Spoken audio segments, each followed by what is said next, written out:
What's going on, YouTube fam? This your boy Tony 2 times, and we back with another episode of Hood Tales, man. Before I start, be sure to tap that like button. Definitely watch this video to the end to hear the full story. Y'all keep up with me. It's like 3 stories in one.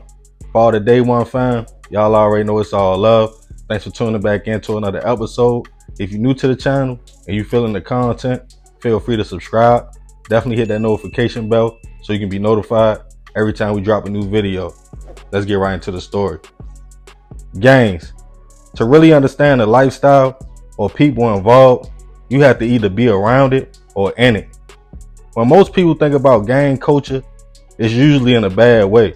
A lot of times, that's the thing. It's not the organization, it's individuals and certain gangs that have over the decades gave them a bad rep. You have some members that live by that old law. Protect the community, get back, don't hurt any women or kids, and play defense in the streets, not offense. Meaning they are not looking for any trouble, they are just defending themselves.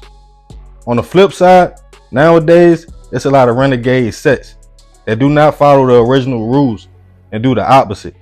Target women and kids, terrorize the community, and give a bad name to the gang they rep. Leaving the younger generation that might be curious or fascinated by that lifestyle, thinking that's what it's all about. Money, murder, and stepping on whoever isn't on what your gang is on. Once hoppers or young men or women involve themselves in that lifestyle, a lot of times they think that's the move. Get a little respect around your way, a name for yourself, not knowing if you don't follow those rules and cross that gang, it's consequences for you or your loved ones. And on this episode of Hood Tales, we will be taking it to Clayton County, Georgia, to discuss a case of a retaliation attempt that led to a major gang indictment. Back in 2016, a 15-year-old boy named DeAndre Mitchell had moved from Chattanooga, Tennessee to Georgia. While trying to navigate in a new state without much family around him, he would be taken in by a mother who had children of her own. Around the young man's age, the family lived in Jonesboro, Georgia. But what the mother didn't know, even though she took a liking to DeAndre, he had quickly associated himself with a Crip set in that area, the Rolling 20s, to the point he knew where the gang ducked off at, and he knew where their stash house was at and where they kept their guns. The young man, being new to the area and not knowing how things worked, would pull a move that would change everything for the worse. When one day he decided to run in the stash house when no one was around and steal some guns from the gang. Being that everybody knew that was a no-no, word got out fast in the area of who was bold enough to steal from the house. The new hopper from Tennessee. A few members sent word out to DeAndre, either return the blitz or they would kill a member of his family. But little did they know, the young man wasn't even living in Georgia with his own family. Another family took him in. As they were looking for Shorty, word got back to the gang about a house he was living at on Libby Lane in Jonesboro. On October 22nd, 2016, at 5 in the morning, kids were asleep at the home, including a 15-year-old boy named Davion Coates, his 11-year-old little sister, Tatiana Coates, a few more of their siblings, and the kid's mother had stepped out that night to go to a club in Decatur, so no adults was home. While in bed, a few men crept in the home looking for DeAndre, but little did they know, the young man had heard the gang was coming and left the home more than 2 weeks earlier and headed back to Tennessee. The intruders saw all the kids asleep. They saw Davion in bed. Moments later, shots went off, and then the men fled. Awakened by loud pops, one of the 13-year-old siblings in the home got up to check on his brothers and sisters. He looked in his brother's Davion room to see if he was awake. He shook him to find the young man had been shot. In a panic, he woke up the other kids in the home as they called their mother and police before going to check on his little sister, Tatiana, in her room, to sadly find she was also shot. Police got to the home to find the 2 siblings who never saw anything coming because they were asleep, unfortunately already gone. Their mother or siblings didn't know anything about who could have come in the home and targeted the kids, as Tatiana was a 5th grader and Davion in 10th grade and wasn't involved in any negative activities in the community. Everybody was shook and detectives had no leads. 2 days later, in another part of town, Stone Mountain, Georgia, an older couple, Samuel White, 54, and Sylvia Watson, 57, shared the apartment together with one of Sam's friends. The couple were happy and in love. Sam had even been clean and sober for years, getting himself together and had a good job as a surgical tech at Northside Hospital. Sylvia was well loved and respected in her career as well. Everything was on the up and up for the couple until one day, while standing outside talking, Sam was discussing a big settlement he had coming. Him and Sylvia were making plans, not knowing some men were outside air hustling. Listened to their conversation and misheard, thinking Sam was saying he had the money already. The following morning, Sylvia headed to a doctor's appointment as Sam stayed home. Once she got back to the apartments, two men approached her at gunpoint, telling Sylvia to get back in the car and drive. Scared, she did what she was told to do. The men guided her to multiple ATMs to withdraw money, before then telling her to drive back to the apartment. The two men then guided Sylvia inside where Sam was at. As they entered the home, they demanded more money before tying the couple up and searching the home, taking some TVs and electronics, before moments later, shots went off and the men left. Neighbors heard commotion but didn't think too much of it because there was often shootings in that area. Sam's homeboy and roommate came home later that night to see Sylvia and Sam laying on the floor with the apartment ransacked. He thought he was saying things before realizing they both had been shot in the head. Frantic, he quickly called police. They arrived to the location to find the couple, unfortunately already gone at the scene. They noticed the couple had been tied up and hit execution style. They got the surveillance footage from the complex that showed Sylvia entering the complex, then coming back out, this time with two men in the car. The one in the back seat had on a sweatshirt. As they searched Sylvia's car, they found the cup and the cup holder and ran it for DNA evidence. Their roommate and Sam's friend was devastated, as he had himself been sober for years as well. Seeing his friend gone led to him moving from Georgia back to Michigan. They were homeboys for over 40 years. The community was all shaken up as people were confused who targeted the older couple that showed everyone in the neighborhood love. Months would go by before Clayton County and DeKalb police interviewed over 50 people, including members of the Rolling 20s Crip set, who named over 8 people who were all a part of the gang that were allegedly responsible for the home invasion that left the 2 kids gone on Libby Lane. The one person whose name stood out the most was a 5th grade elementary school teacher at Tony Elementary in Clayton County. The teacher's name was Michael White.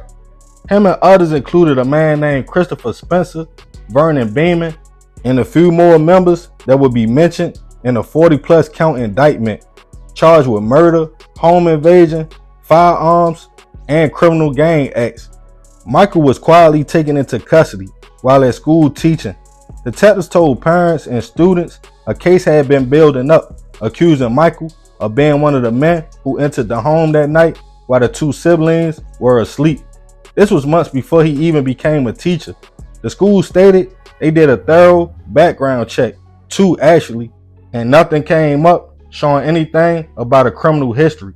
Parents were in shock, stating the man was a great teacher, ironically accused of being a Crip and doing something to a 5th grader, the same grade he was teaching. While the men were all in custody, a break would come in and a double hit of the older couple. Detectives stated after the kids were targeted 2 days later in a plan to get enough money to skip town, Chris and Vernon robbed the couple, thinking they had the settlement money already, and then shot them. A break would come when one of the Crip members in the indictment was arrested in a gang shootout in Tennessee after dropping a weapon that was used in the hits back in Georgia. People were surprised the men were being accused of this, but a search of the gang's stash house led detectives to guns and the sweatshirt the man in the back seat was wearing the day Miss Sylvia was targeted. The cup also had DNA evidence on it. Both Chris and Vernon was charged in the couple's murder on top of the hit of the siblings. There were still questions about Michael, the teacher, and his involvement, until social media pics and clips showed him with the Crips, including Chris, Vernon, and other members that was in the indictment. They claimed Michael tried to lead the gang after the incident with the kids and turn his life around. As the case made its way to trial for Davion and Tatiana, 9 members of the organization was accused of the attack. One of the members, a man named Jamon Bynam, stated him and other members went to the home looking for 15-year-old DeAndre. He had a gun in his hand before he alleged Michael, the teacher, grabbed it and started shooting. The kid's brother also took the stand, recounting that night, hearing the pops, then finding his big brother and little sister gone. Despite his testimony, Jamon will receive 2 life sentences plus 22 years for his role in the situation, while some of the other members either took plea deals or were still fighting the case. In a separate case of Sylvia and Sam, both Chris and Vernon were found guilty and sentenced to life plus 30 years, as evidence including surveillance and DNA will link them to the couple's hit. But a major twist and break would come up in another Atlanta murder of a young 19-year-old aspiring model who was found in Oakland Park, unclothed. Her name was Bridget Shield. On May 30th, 2016, at 11:30 p.m., she was seen at a Shell gas station on Rockbridge Road and Memorial Drive. Surveillance video showed the young lady, who was supposed to meet up with some friends, nervously sitting in the passenger seat of her own car, with 2 men in the inside, one driving. The men or Bridget never got out. Instead, they gave somebody at the store some money to buy items for them. After that, the next morning at the park, someone walking found the young lady with a dress beside her and a Sprite bottle, suffering from multiple gunshot wounds. As police got to the scene, they realized, unfortunately, the young lady was already gone. The only evidence was the dress and bottle. They alleged the young lady was abducted, carjacked, sexually assaulted, and while trying to run away, shot. Her car was later found behind a restaurant in the 4900 block of Red and Road. No one knew what happened to Bridget. Her mother would come out and state the young lady did do certain acts and pay to play to make ends meet, but they told her just be careful. The 2 men that were seen in her car at the gas station was never identified until DNA on the Sprite bottle came back. It led them to Chris, who was already locked up for the 4 hits on the older couple and siblings.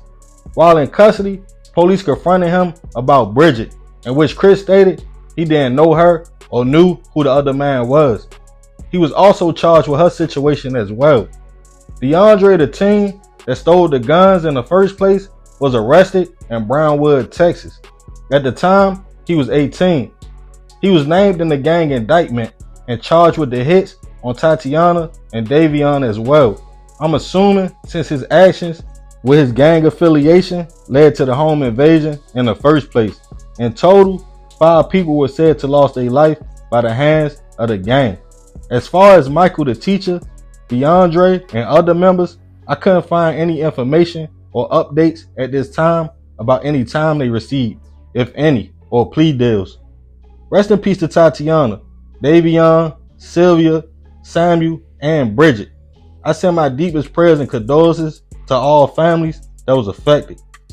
Gangs are looked at as a cancer to the community due to situations just like this one. The core values of protecting the neighborhood, women, kids, and older people went completely out the window, as these were allegedly the people they targeted. When a few individuals take advantage of their affiliation and abuse their rank, that's when the big duds supposed to step in, pull rank, and handle that business. But when you have renegade sets, that's who give gangs a bad name and go against everything they originally stood for, making it hard for the ones that stand on principles. But let me know what y'all think about this in the comments. Definitely be respectful. And remember, we gotta succeed, not to fail, so we won't be just another hood tale. Man, crazy story. I'm gonna leave this one up to y'all, man. Leave it in the comments. Let me know what y'all think. Rest in peace to all them people that lost their life in this situation. I send my prayers and condolences to their family. It's another episode of Hood Tales. It's your boy Tony 2 times. Appreciate you if you made it to the end. Love, fam. I'm out.